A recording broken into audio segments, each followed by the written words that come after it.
Mois d'août sur la mer Noire. C'est la pleine saison du rapana. Dispersés tout au long des côtes de Crimée, quelques dizaines de bateaux traquent sans relâche le précieux coquillage.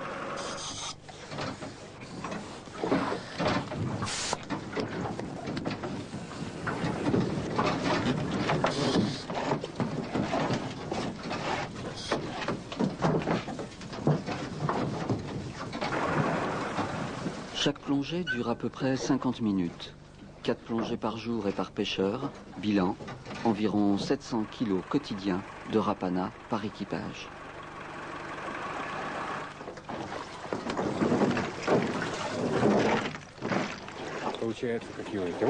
Ça, ce sont de grands rapanas.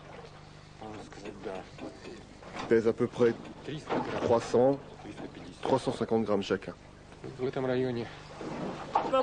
Le rapana se déplace au fond de l'eau, en rampant comme un escargot dans un jardin. Mais quand l'eau est froide, il s'accroche au rocher. Alors il faut l'en arracher, et c'est dur. C'est pour ça qu'on met des gants.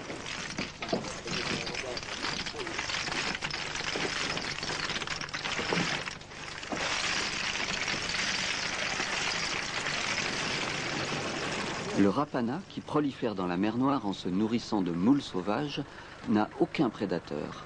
Pourtant, il paraît que c'est bon, le rapana.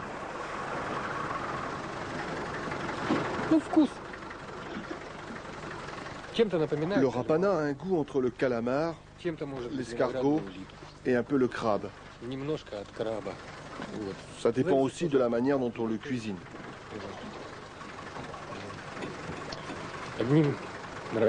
Certains l'aiment bouilli, d'autres le préfèrent frit. J'ai commencé à pêcher le rapana parce que c'était intéressant. Et aussi parce que j'avais du temps libre, puisque je n'avais plus de travail. De profession, je suis hydrobiologiste. Mais il semble que dans ce pays, on n'ait plus besoin de scientifiques. Comme il fallait tout de même que je vive, j'ai commencé à plonger. Je gagne plus avec ce travail qu'avec mon ancien métier. Plus qu'un professeur, qu'un fonctionnaire ou qu'un scientifique. Mais c'est une pêche et les résultats ne sont pas garantis.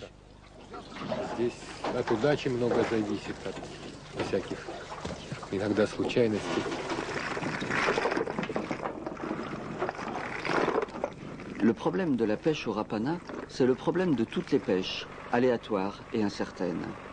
C'est aussi la question de sa consommation. En Ukraine, on ne mange pas de coquillages. Il n'y a pas de raison, c'est comme ça. Ni moules, ni huîtres, et encore moins le rapana, immigrant de fraîche date, tout juste installé dans la mer Noire, en provenance probable du Japon. Il en fallait plus pour décourager Anatoly, qui, il y a un peu plus d'1 an, a décidé de créer la première entreprise ukrainienne de récolte des rapanas. Le rapana est apparu dans la mer Noire en 1951. Son nom exact, c'est Rapana tapassiana. Il est arrivé comme un passager clandestin, accroché à la coque d'un cargo, et depuis, il a proliféré. Chaque jour, 120 plongeurs explorent les fonds de la mer Noire pour le compte d'Anatoly.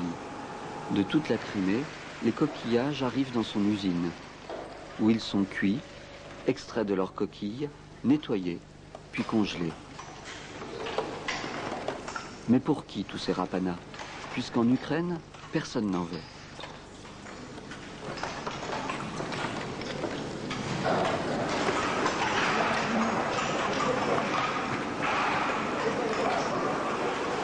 En bout de chaîne, les barres de coquillages congelés sont disposées dans de grands cartons discrets.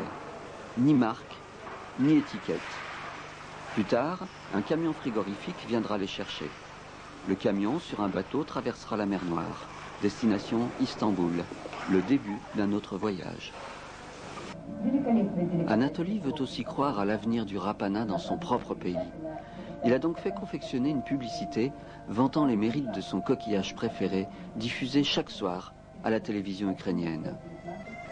Il est encore trop tôt pour dire si les consommateurs se laisseront séduire par les atouts incontestables du rapana, mais en tout cas, à défaut de manger sa chair, les Ukrainiens ont trouvé le moyen d'utiliser sa coquille, vernie et décorée, comme le plus beau souvenir de Crimée.